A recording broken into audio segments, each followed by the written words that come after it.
क्योंकि सीए को लेकर सबसे ज्यादा बवाल अगर कहीं पे हुआ था तो वो था शाहीन बाग का इलाका, जहां की सड़क को जाम कर दिया गया था और सरकार को यह मालूम है कि वहां पर कोई अप्रिय घटना ना हो या फिर से सड़क जाम ना कर दी जाए। इसके लिए जरा देखिए, पुलिस की टीम वहां मौजूद है और वहां पर कानून व्यवस्था बनाए रखने के लिए सुरक्षा बढ़ाई गई है। शाहीन बाग की सुरक्षा बढ़ाई गई है। शाहीन बाग वही इलाका है जहां पर लंबे समय तक जाम लगा दिया गया था, लंबे समय तक धरना दिया गया और यहां पर लोगों को बहुत असुविधाओं का सामना करना पड़ा और ये सीए के विरोध में ही हुआ था। यही वो जगह है जहां पर तमाम विपक्षी दलों के नेता पहुंचे और कहा कि वो इस विरोध प्रदर्शन को समर्थन देते हैं, सीए के वो विरोध में हैं।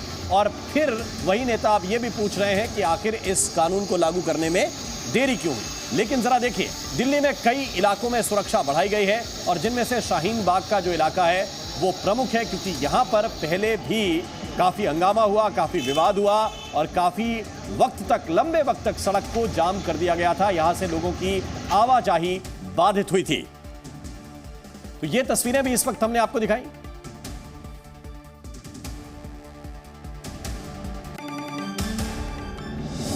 और दानिश कुरैशी इस वक्त हमारे साथ, एआईएमआईएम के नेता हमारे साथ जुड़ गए हैं।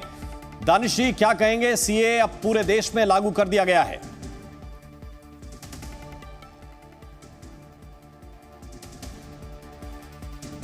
हम वापस जाएंगे दानिश कुरैशी के पास। हमारे साथ इस वक्त रविंद्र कुमार हैं, हम उनके पास सीधे चलते हैं। दानिश कुरैशी के पास हम इससे पहले चलें। रविंद्र, ये कुछ महत्वपूर्ण चीजें जैसे शाहीन बाग पर सुरक्षा बढ़ाना, देश में कई और हिस्सों में भी सुरक्षा बढ़ाई जाएगी क्या? देखिए, शाहीन बाग में जिस तरह के आपने माहौल उस समय देखा होगा, कोविड के पहले और कोविड के दरमियान भी, कि वहाँ पर जिस तरह से सीएए और एनआरसी दोनों को ज्वाइन करके वहाँ पर विरोध प्रदर्शन कर रहा था और किस तरह के वहाँ पर माहौल बना था। इसलिए सरकार चाहेगी कि उस तरह के किसी तरह के कोई गलतफहमी न हो। इसमें भी नोटिफिकेशन में भी ये साफ तौर पर कहा गया कि किसी को कोई गलतफहमी नहीं होना चाहिए कि हम किसी की नागरिकता छीनेंगे। शाहीन बाग में माना जाता है और देखा भी गया था कि अल्पसंख्यक, खासकर मुस्लिम समुदाय के बड़ी संख्या में लोग वहाँ पर धरना प्रदर्शन कर रहे थे सीएए और एनआरसी के विरोध में। लेकिन सरकार इस बार चाहती है कि इस तरह कोई विरोध प्रदर्शन न हो। पहले तो स्थिति स्पष्ट सरकार द्वारा भी की जा रही है, इस नोटिफिकेशन द्वारा भी, बावजूद उसके अगर कोई ऐसा तत्व बरगलाकर वहां पर धरना प्रदर्शन करने की कोशिश करता है, वो तो एहतियात के तौर पर वहां पुलिस अपनी बंदोबस्त की है। केवल शाहीन बाग ही नहीं, बल्कि पिछली बार आपने देखा कि जेएनयू में इसको लेकर प्रदर्शन हो रहे थे, एएमयू में प्रदर्शन हो रहे थे, जामिया मिलिया में भयंकर स्थिति बनी हुई थी।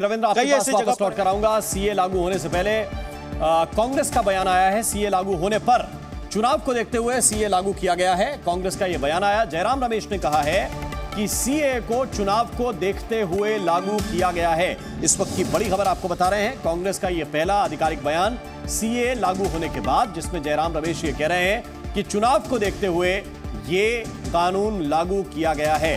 तो इस वक्त की बड़ी खबर आपको बता रहे हैं, कांग्रेस पार्टी का पहला आधिकारिक रिएक्शन आया, पहली आधिकारिक प्रतिक्रिया आई और उस प्रतिक्रिया में जयराम रमेश ने कहा है कि चुनाव को देखते हुए सीए लागू किया गया है।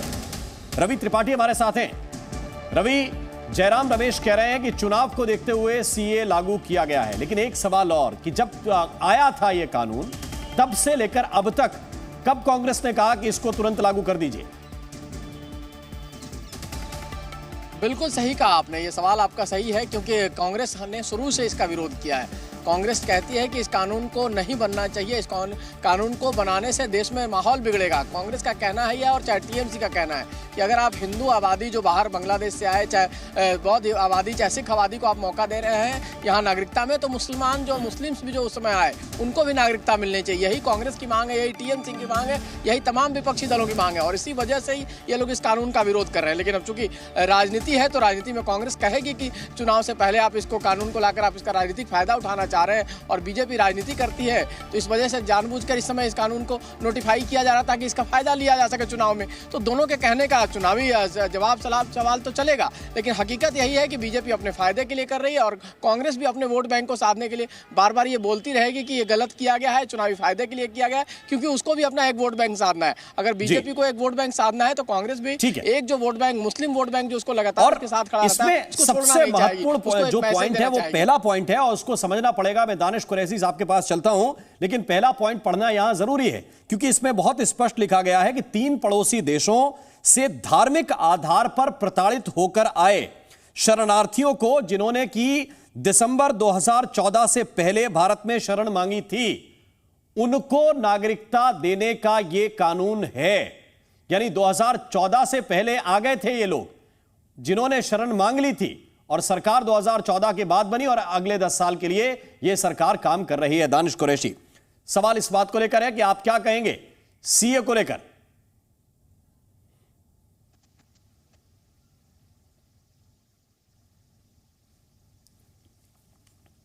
लगता है दानिश कुरैशी इस वक्त हमारे साथ नहीं है, लेकिन एक बड़ी बात रविंद्र मैं आपके पास लेकर आना चाहता हूं। यह पॉइंट, यह कहा गया कि 2014 से पहले जिन्होंने भारत में शरण मांग ली थी, जो धार्मिक आधार पर प्रताड़ित होकर दूसरे देशों से आए हैं, अगर उन्हें या सबको, कांग्रेस चाहती है कि सबको नागरिकता देने की बात हो, तो फिर प्रयास पहले हो जाने चाहिए थे। देखिए, गृह मंत्री ने बार बार यह स्पष्ट किया है कि जो भी भारत में आएगा, जो प्रताड़ित है इस तीनों देशों से, ये 6 कैटेगरी में, उन हर को नागरिकता देंगे। अभी जो नोटिफिकेशन जो हुआ है ये 2014 से भले ही हो, लेकिन उसके बाद भी अगर उसको भी देंगे। सरकार अपने इस दायित्व से पीछे नहीं हटेगी।